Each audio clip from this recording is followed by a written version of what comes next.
Welcome to the Tradies in Business podcast with your hosts Warwick Bidwell and Nicole Cox. Divert your phone and grab a brew as Waz and Nick unpack tips, tales, secrets and stuff-ups from guests both inside and outside your trade, helping educate and inspire you to break the cycle of gut-busting and money stress and create a true trade business. G'day, Coxie. G'day, Warwick. How are you? G'day, listeners. Got me Happy Aussie Monday. accent on. It's a bit like, what's his name? Carl Barron. I love Carl Barron. He's so funny. Carl's funny as a wheel. How Seen funny him is a live. wheel? A wheel is so funny it just keeps going around. I don't know, Coxie. I can't really come up with anything as good as we did in Friday's episode. No, I think we leave the jokes alone today. Leave the jokes for Google. Today we're talking about something really serious. Actually, it is incredibly serious, and we'll try and not be too full on about it. Right. Good luck with that. We're talking about health. Yeah. You know, that stuff that helps you get out of bed in the morning, that helps you function every day, that stops you from lying in bed all day, every day, I suppose. I don't know where I'm going with this. Play with So your we're kids, talking about health. do your job, enjoy your life. I mean, if we don't have a health, we don't have anything. And some smart person quoted that probably many years ago, and it's no doubt been misquoted and requoted. But at the end of the day, if we don't have our health, we got nothing. It's incredibly And true. We've talked on the show about life insurance and that sort of stuff in the past because it is such a big area. And we literally had a conversation with a new tradiepreneur last week, Coxie. I was thinking about who it was that just joined the tradiepreneur community. And one of their motivations for actually joining the tradiepreneur program and working on their business and changing the way they're doing things is because they recognise that the husband, Tradie, can't do that job for a long, long time because it's tough on his body. Being a tradie is hard work, really hard work. And I wonder too about some of the awesome lady tradies out there. Like that must be a thing for them as well because blokes are dumb enough to sort of blokes have been doing dumb shit to their bodies for years, but women seem to be a lot smarter than us and take better care of themselves. And I think, man, I've got to think of something different to man, like person. Gosh, Person, that's it didn't work. that's got to be tough on a woman's body as well. Of course. Anywho, differences aside, this is about health. And more than just probably the obvious things, I guess. It is Tradie Health Month Yes. this month. Not that many of us would know it. We're all stuck in lockdowns and shit. Pretty hard to want to be healthy when you're stuck in a lockdown, isn't it? Cupboard looks pretty attractive when you Oh, yeah, I love chips. I don't think I can overstate how much I love chips. Hot chips or crisps? Both. And if I had to choose between the two, I could not. I actually could. Ooh. So if there was literally a plate with a little pile of your favourite crisps and a beautiful steaming pile of your favourite hot chips done the way you like them, which I don't know what that is. Smothered in gravy. Gravy. So you're a soggy gravy kind of girl. No, I like to dip them actually. No, you're a dipper. Mm-hmm. Okay. This is starting to sound like Friday's episode again. I could not choose. I really couldn't. I pick? wouldn't know which one to reach for first. Wow. I'd struggle with that. Okay. Just eat Anyway, them all. it becomes very tempting and is not good for my health. No. And I think without trying to give nutrition advice or anything else here, I suppose what we'd like to do is just bring your attention to these things, listeners, and get you to do some of your own research and questioning and maybe even just ask yourself the question because all of us are pretty intelligent. There's some pretty smart people listening to this show. Oh, yeah. And just ask yourself the question, am I actually doing the best things for my health, my physical health, my mental health, my emotional health, my relationship health, is there any others? Spiritual health. Yes. What have I missed? I can't. You've come up with far more than I could have come up with anyway. Left me So I think sometimes when we actually just ask ourselves that question honestly and in a moment of quiet, we usually have a decent gut feeling, pun intended, about what we're doing and whether it's optimal, whether it's serving us and serving those around us. I do think that is something that we all forget, and that is how important our health is to others.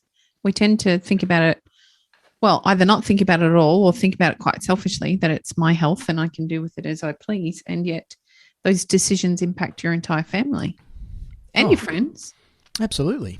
And your lifestyle and your enjoyment of life. Because any of those health issues, whether it's mental health, physical health, emotional state, which is tied in with both of those, mental and physical, they have an impact on whether you can be stuffed to go out for a bike ride with your family, or if you could be bothered swinging the golf club with a couple of mates, or if you can actually endure the pain in your back to be able to go, walk the dog or, swim at the beach or whatever it might be that you choose to do. So I think we often rather mindlessly go through our life, and although it's a load of crap, the whole frog in the boiling water analogy, I think often it happens so gradually that we don't ask ourselves those critical questions, and we don't really notice, although we probably know that it's happening. We probably know that we're a bit more short with the people around us, with our attitude, maybe our fuse is a bit shorter. Perhaps we get frustrated more easily. We're finding it tougher to stay positive and find moments of joy in our life. But because that happens gradually over time, we don't sort of go, whoa, that's really different. I need to do something about that. It doesn't stick out like prawn's eyes. Likewise with your physical health, even. I think about our regular members will have noticed I have a great big red nose. Not so big, but I have a red nose because I'm having cancer treatment on my nose. I have a cancer on my nose, a couple, as it turns out, more than even the doctor thought. And I had it not been for noticing a change, and honestly, all it was a rough piece of skin. That's all it was, a rough piece of skin. It's right where my glasses sit, and I actually thought it was just from my glasses. It was building up a bit of a callus. As it turns out, it was a BCC, full thickness BCC, as I've learned this morning, and requires pretty aggressive treatment. It's all kinds of comfortable. But had I not have taken notice of a very small change on my face, I wouldn't know. Would have sat there for a long time, doing a lot of damage, getting its tentacles in, making it even harder to treat than we're trying to treat at the moment. So making, I guess, a conscious effort to notice what's happening for you in your body, in your mental health, in your personal relationships, in all of those areas. Just being conscious of change, small, big, indifferent.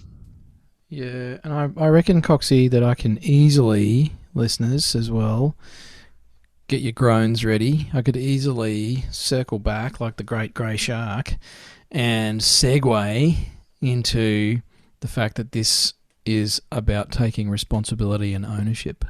Oh. And if Tom happens to be listening, which is unlikely because he's got a fair bit on his plate at the moment, I suspect.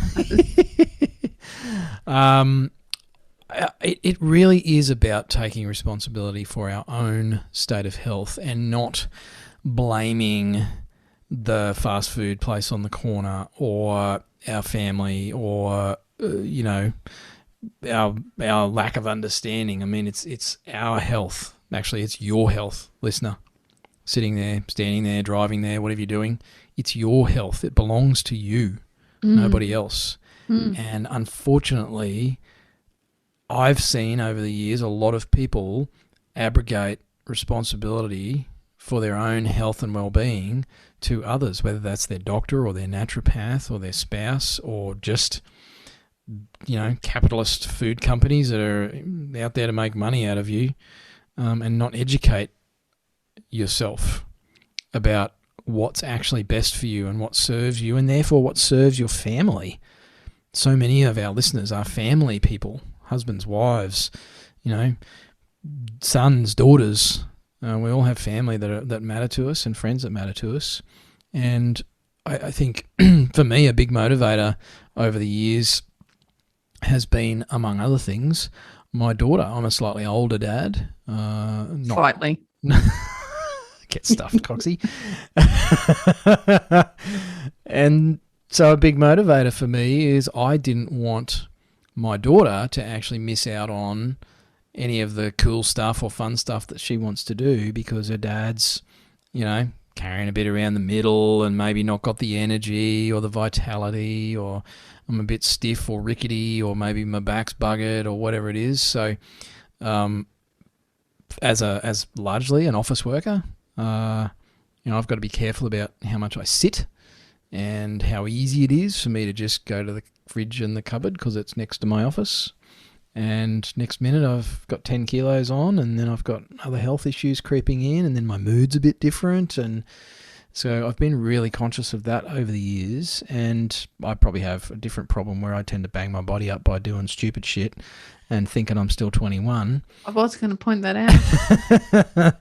And I've managed to keep that within the realms of, just the usual wear and tear of a very active man. Have you though? Really? Have you though?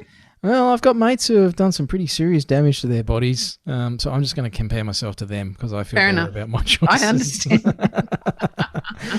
And that external person, doing it for someone else can be a great motivator. Is the point that I want to make there, listeners. So if not for yourself, find someone else who is negatively impacted, perhaps, by the choices you're making and the state of health that you currently have. Do it for them. I would like to encourage all our listeners to go and book in any health checks that they haven't had for a while, whether it be a skin check or it's a mammogram if you're a tradie wife, or it's, a bowel test or whatever it is that you need to have that you've been putting off. I've got a few. I'm going to book them in this afternoon. Bugger it. I encourage you to go and book them in. Give it a go. And if you haven't seen a doctor for a long period of time, I don't think it hurts to go and see your doctor. Get some blood tests. Make sure that your blood work comes back okay.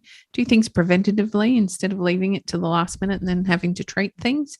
And as Warwick says, do a bit of research. Find your own answers. Challenge the norm if it's right for you. But either way, find what's right for you and start to make some positive change to help you with your health in National Tradie Health Month. It's a bit of a mouthful, that, isn't it? A bit of a tongue twister. Maybe you should go and get some elocution lessons as well while you're at it. I had those as a child. Thank you very much. Did you? I did. Oh, sorry. That was the royal you, not you, Coxie. I wasn't pointing the bone you. Fine. Well, I did have them, and it's part of theatre, though, isn't it? Red leather, yellow leather. Watermelons and cantaloupes. I was talking to someone recently who didn't know what a cantaloupe was.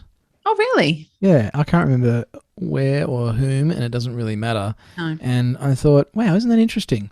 They don't know what a cantaloupe is. Listeners, if you do know what a cantaloupe is and you'd like to tell us, I'm on a bender with this, Coxie, until someone actually caves in and does it. So I'm going to keep saying this until one of our listeners gratifies me by screenshotting this episode, posting it to Instagram, tagging Tradies in Business, and telling us cantaloupe equals what? What is cantaloupe the proper old school name for that everyone uses a common name, it seems?